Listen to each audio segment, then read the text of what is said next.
നമസ്കാരം. പ്രധാന വാർത്തകൾ. ടാഗോർ ഹാളിൽ മതിയായ വെളിച്ചമില്ല, സംഘാടകരെ വിമർശിച്ച മുഖ്യമന്ത്രി. പരിപാടിയിൽ പങ്കെടുക്കുന്നവരെ കാണുന്ന തരത്തിൽ വെളിച്ചം വേണം. സാധാരണ കലാപരിപാടികൾക്കാണ് മങ്ങിയ വെളിച്ചം ഏർപ്പെടുത്തുന്നത്. ഹാളിൽ അല്പം ചൂട് കൂടുമെന്നേ ഉള്ളൂവെന്നും മുഖ്യമന്ത്രി പറഞ്ഞു. മാസങ്ങൾക്ക് മുമ്പ് വേദിയിൽ മൈക്ക് തകരാറിനെ മുഖ്യമന്ത്രി വിമർശിച്ചിരുന്നു. ഇത്തവണ മൈക്കിന് പകരം മുഖ്യമന്ത്രിയെ പ്രകോപിപ്പിച്ചത് ഹാളിലെ വെളിച്ച സംവിധാനമാണ്. തിരുവനന്തപുരം ടാഗോർ ഹാളിൽ നടന്ന ജി-ടെക് സ്കിൽ ഫെസ്റ്റിവലിന്റെ ഉദ്ഘാടന പ്രസംഗത്തിനൊടുവിലായിരുന്നു വിമർശനം. ADMന്റെ യാത്രയപ്പ് യോഗത്തിലെ അധിക്ഷേപം ആസൂത്രിതം. കുറ്റപത്രം ഇന്ന്.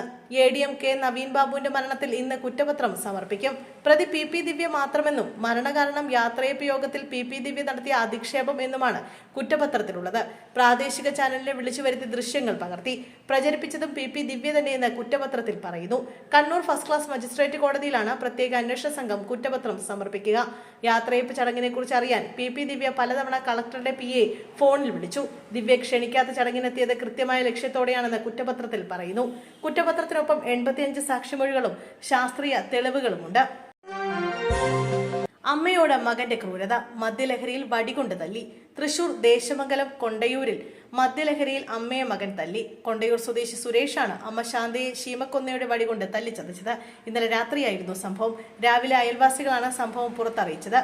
ആക്രമണത്തിൽ പരിക്കേറ്റ് കിടന്നിരുന്ന ശാന്തയെ പോലീസ് എത്തി തൃശൂർ മെഡിക്കൽ കോളേജിലേക്ക് മാറ്റുകയായിരുന്നു. സുരേഷിനെ കസ്റ്റഡിയിലെടുത്ത് ചെറുതുരുത്തി സ്റ്റേഷനിൽ എത്തിക്കുകയായിരുന്നു.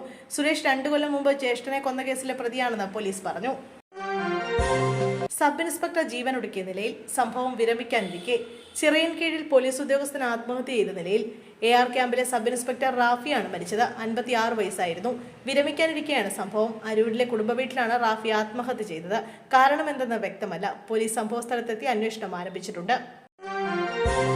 വിവാദ ഉത്തരവ് പിൻവലിച്ച് customs Kerala chief commissioner. Eid ദിനം നിർബന്ധിത പ്രവൃത്തി ദിനമാക്കിയ വിവാദ ഉത്തരവ് പിൻവലിച്ച് കസ്റ്റംസ് കേരള ചീഫ് കമ്മീഷണർ. 29, 30, 31 പ്രവൃത്തി ദിനമായിരിക്കുമെന്നും ആർക്കും അവധി നൽകരുത് എന്നുമായിരുന്നു നിർദ്ദേശം. ഇതിനെതിരെ വിമർശനം ഉയർന്നതോടെയാണ് ഉത്തരവ് പിൻവലിച്ചത്. മറ്റ് റീജിയനുകളിലേതും പോലെ കേരളത്തിലും ലീവ് എടുക്കാമെന്നാണ് പുതിയ നിർദ്ദേശം. കേരളത്തിലെ കസ്റ്റംസ് സെൻട്രൽ GST ഉദ്യോഗസ്ഥർക്കായി ഇറക്കിയ ഉത്തരവാണ് കേരള ചീഫ് കമ്മീഷണർ ഷെയ്ഖ് ഖാദർ റഹ്മാൻ ഇന്ന് രാവിലെ പുതുക്കിയത്.